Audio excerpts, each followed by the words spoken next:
소련의 기밀 기록 보관소 깊숙한 곳에는 너무도 충격적이고 도무지 설명할 수 없어 거의 30년 가까이 세상에 드러나지 못한 영상이 묻혀 있다는 사실을 아는 사람은 많지 않습니다. 1968년 3월 러시아의 한 외딴 소도시 인근 하늘에서 무언가가 떨어졌고 KGB가 그 현장에서 발견했다고 전해지는 것은 우리가 우주 속에서 차지하는 위치에 대한 기존의 인식을 근본적으로 뒤흔들 만한 것이었습니다.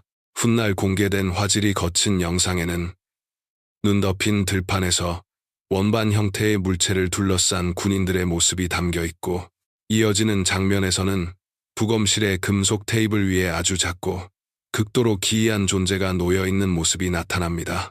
이 영상은 러시아에서 몰래 반출되어 그것이 무엇인지 도저히 믿을 수 없었던 한 다큐멘터리 제작자에게 1만 달러에 팔렸다고 전해집니다.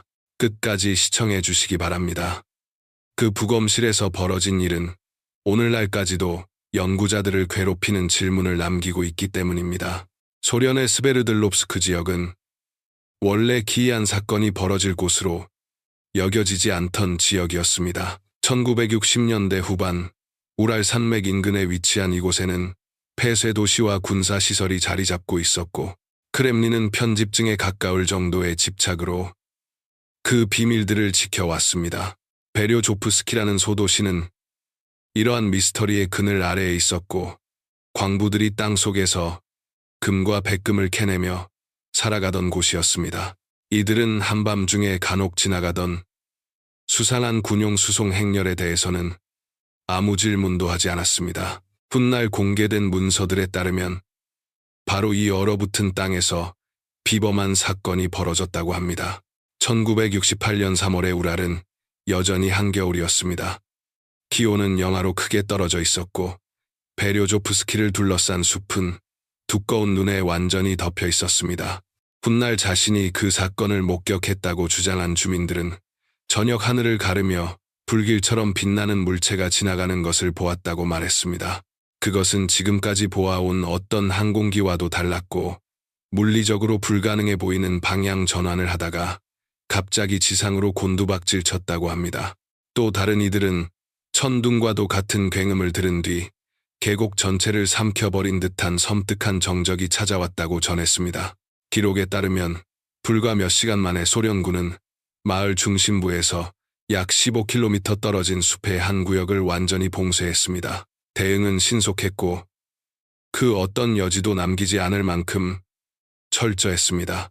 목격자들은 새벽이 밝기 전 군용 트럭들이 굉음을 내며 마을을 가로질러 이동하는 모습을 보았다고 증언했습니다. 트럭의 적재함은 천으로 덮여 있었고 그 안에 무엇이 실려 있는지는 전혀 알 수 없었습니다. 차량에는 스트로이바라 불리는 건설 부대의 표식이 붙어 있었는데, 이 부대는 도로 건설부터 사고 현장 정리까지 다양한 임무를 수행하던 부대였습니다. 하지만 트럭에서 내린 병사들은 평범한 건설 인력이 아니었습니다. 그들은 극도로 정확하고 숙련된 움직임으로 눈 속에 있는 무언가를 중심으로 즉시 경계선을 구축했습니다.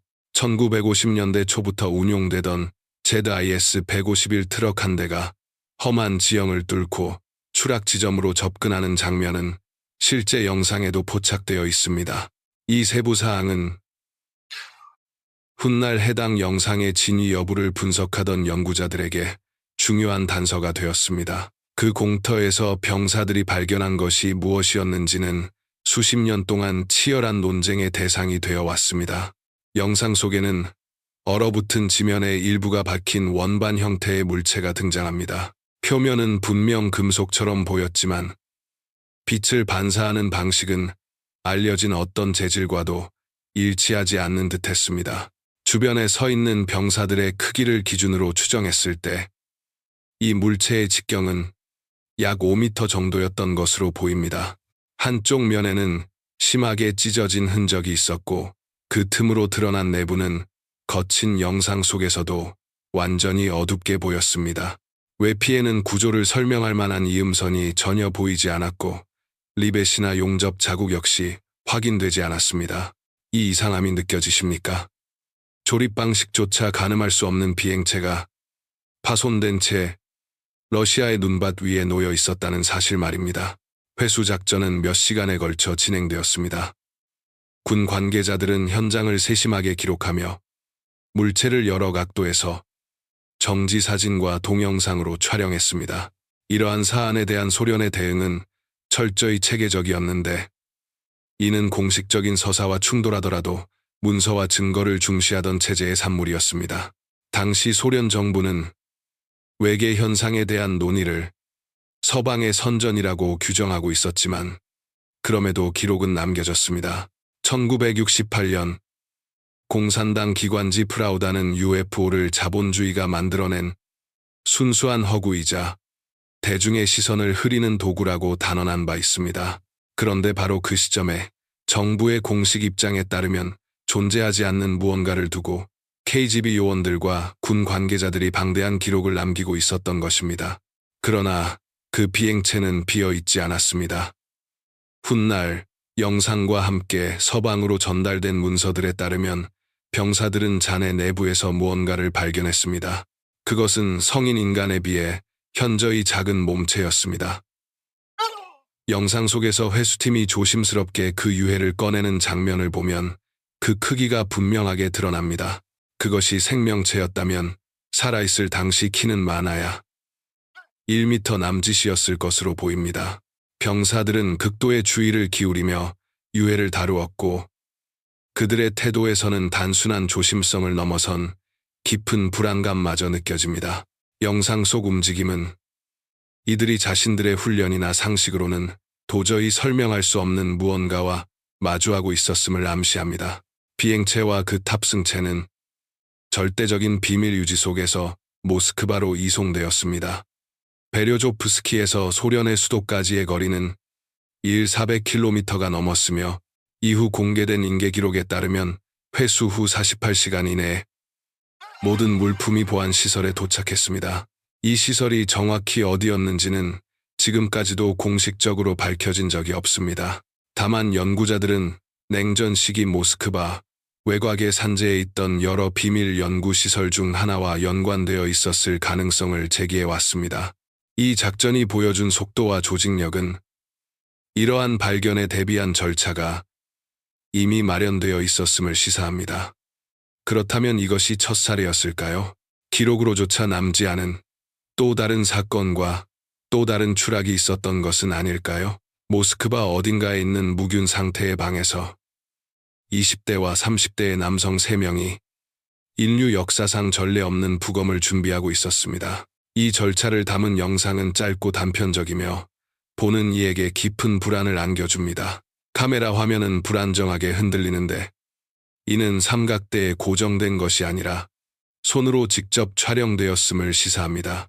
의료용 모자나 가운을 착용한 모습은 보이지 않는데, 이 점은 영상이 처음 공개되었을 당시 이를 분석한 서방 연구자들 사이에서 의문을 불러일으켰습니다. 그러나 이후 소련 시기에 의료 관행에 대한 역사적 조사가 이루어지면서 당시 러시아의 많은 시설에서는 이러한 보호 장비가 표준으로 사용되지 않았다는 사실이 확인되었습니다. 특히 보안이 최우선이었던 기밀 군사작전의 경우 정식 병원 절차는 부차적인 문제로 여겨졌을 가능성이 큽니다. 검사를 수행하던 3명의 남성은 숙련된 의료 인력 특유의 신중하고 정밀한 움직임을 보였습니다. 여러 장면에서 포착된 그들의 얼굴에는 이 영상을 연구한 분석가들이 말하길 과학적 호기심과 깊은 동요가 뒤섞인 표정이 떠올라 있었습니다.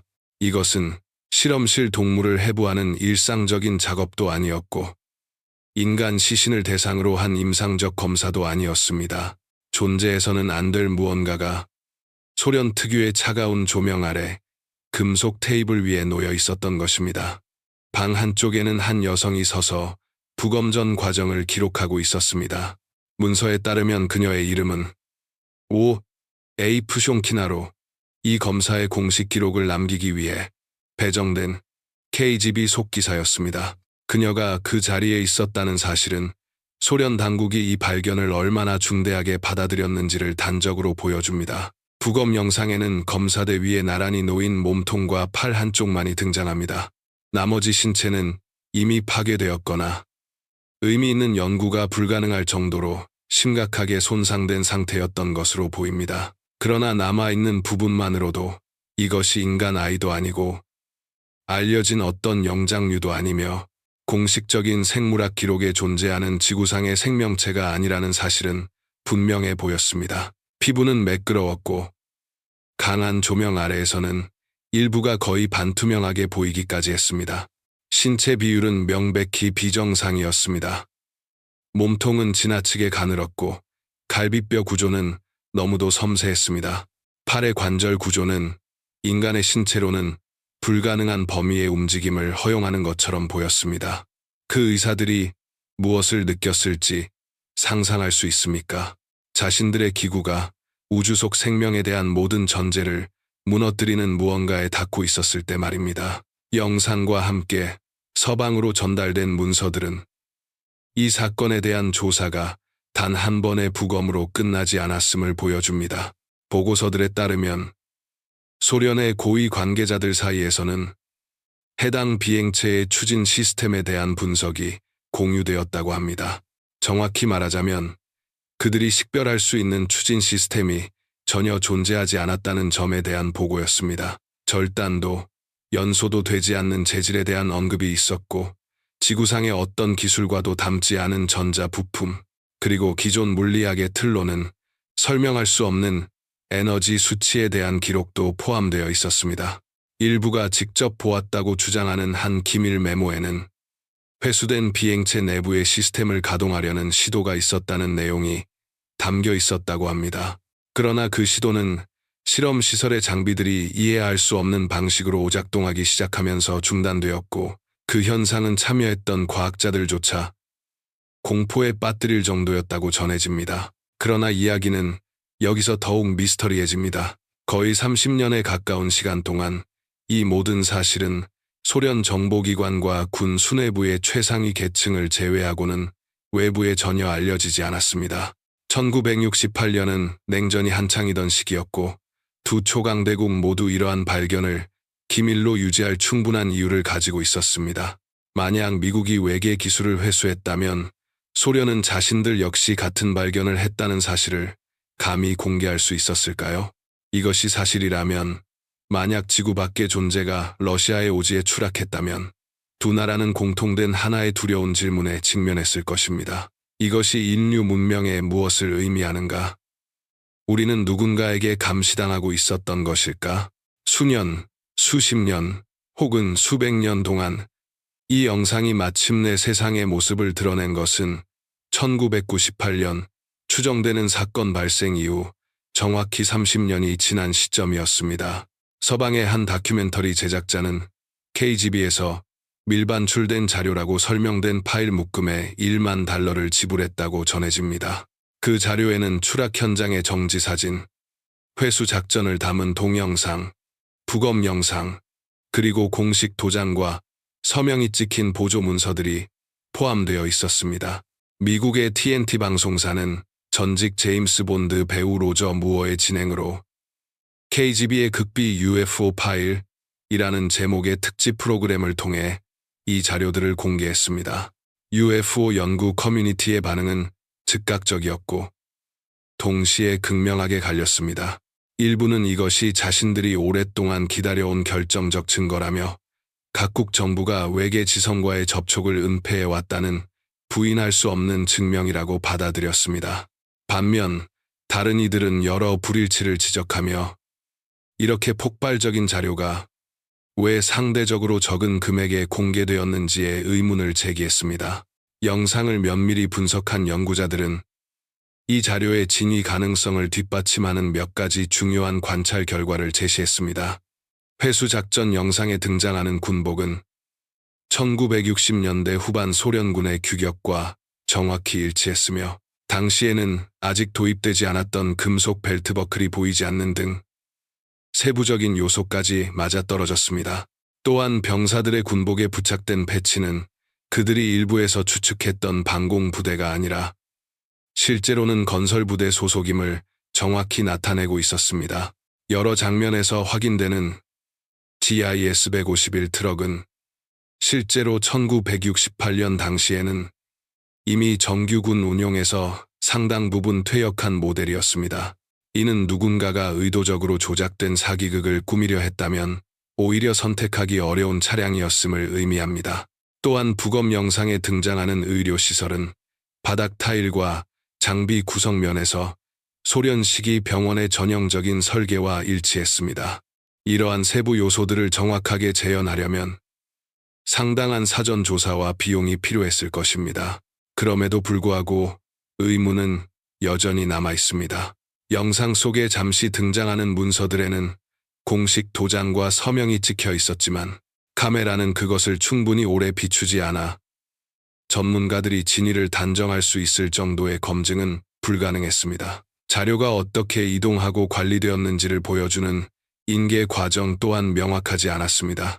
비밀 유지에 있어 냉혹할 정도로 철저했던 KGB가 어째서 이런 폭발적인 영상을 고작 1만 달러에 외부로 밀반출되는 것을 허용했을까요? 일부 연구자들은 이것이 실제 UFO 연구를 혼란스럽게 만들거나 이러한 폭로에 대한 대중의 반응을 시험하기 위한 의도적인 허위 정보 작전이었을 가능성을 제기했습니다.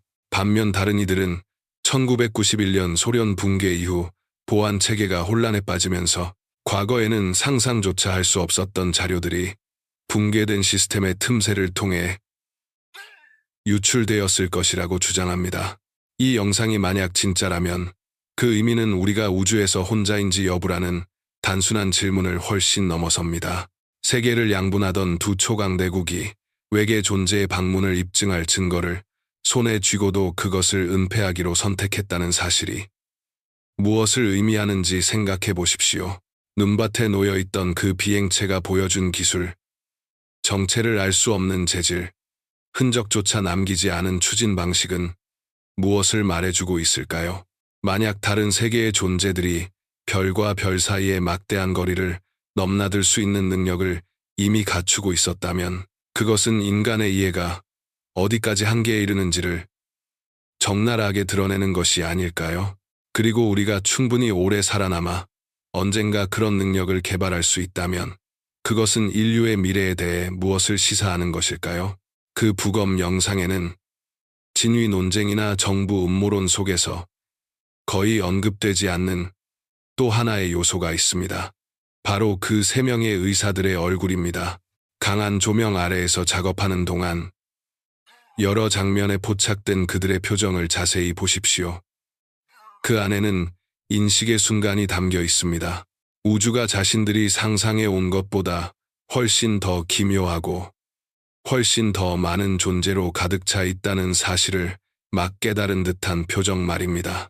그중 한 명은 카메라에 포착된 짧은 순간 검사대에서 한 발짝 물러나 그 앞에 놓인 것을 그저 바라보기만 합니다. 그것은 자신의 세계관 전체가 산산이 부서졌을 때 나타나는 몸짓입니다. 이들은 복잡한 감정을 연기하도록 훈련된 배우들이 아니었습니다. 전해지는 바에 따르면 이들은 존재해서는 안 될 무언가와 마주한 소련의 의료 인력이었습니다. 기록을 담당하던 여성 O.A. 푸숑키나는 부검이 진행되는 내내 꾸준히 필기를 이어갑니다. 그녀의 손은 기계처럼 정확하게 종이 위를 움직이며 만약 그 기록이 지금도 러시아의 어느 기록 보관소에 남아있다면 생물학과 의식, 어쩌면 현실 그 자체에 대한 우리의 이해를 완전히 바꿔놓을 내용이 담겨 있을지도 모를 문서를 만들어냅니다. 그녀는 어떤 단어들을 적었을까요? 인간의 경험에 전례가 없는 무언가를 어떻게 임상적 언어로 기술할 수 있었을까요? 문서들은 그 답을 전해주지 않습니다. 영상 역시 그녀의 노트를 읽을 수 있을 만큼 선명하지 않습니다. 결국 우리에게 남는 것은 단편들 뿐입니다. 우리가 세상을 이해하기 위해 만들어 온 틀로는 감당하기에는 너무 거대한 진실의 파편들 말입니다. 이 사건을 오랫동안 연구해 온 일부 연구자들은 추정되는 사고 시점 자체에 주목합니다. 1968년 3월은 전 세계적으로 UFO 활동이 유난히 집중되었다고 보고된 시기였습니다. 여러 나라에서 하늘의 정체불명 물체, 근접 조우, 심지어 납치 주장까지 잇따라 보고되었습니다. 만약 이 시기에 러시아에서 실제로 추락 사고가 있었다면 그것은 수십 년에 걸쳐 연구자들이 기록해온 더 큰 패턴 속에 자연스럽게 들어맞습니다. 그러나 패턴이라는 것은 언제든 착시가 될 수 있습니다. 인간의 정신은 혼돈 속에서 질서를 찾고 존재하지 않는 연결고리를 만들어냅니다. 중요한 질문은 1968년에 UFO 보고가 증가했는지가 아니라 그 보고들이 실제 현상을 반영한 것이었는지, 아니면 사람들이 새로운 기대를 품고 하늘을 바라보던 하나의 문화적 순간에 불과했는지 여부입니다. 부검 영상에 등장하는 존재의 작은 신체 크기는 여러 가지 가설을 낳았습니다. 일부는 이것이 다른 추정 사례들에서 묘사되는 키 큰 인간형 존재들과는 전혀 다른 종일 수 있다고 봅니다. 또 다른 이들은 그것이 그 종의 어린 개체였을 가능성, 혹은 특정 임무를 수행하기 위해 설계된 생물학적 구조체였을 가능성까지 제기합니다.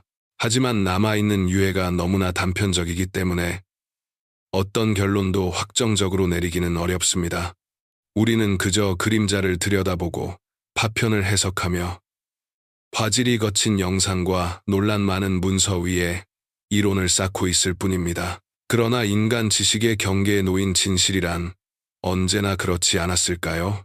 우리는 불완전한 증거를 바탕으로 가능한 한 조각들을 맞추고 언젠가 누군가가 완전한 그림을 보여주기를 바랄 뿐입니다.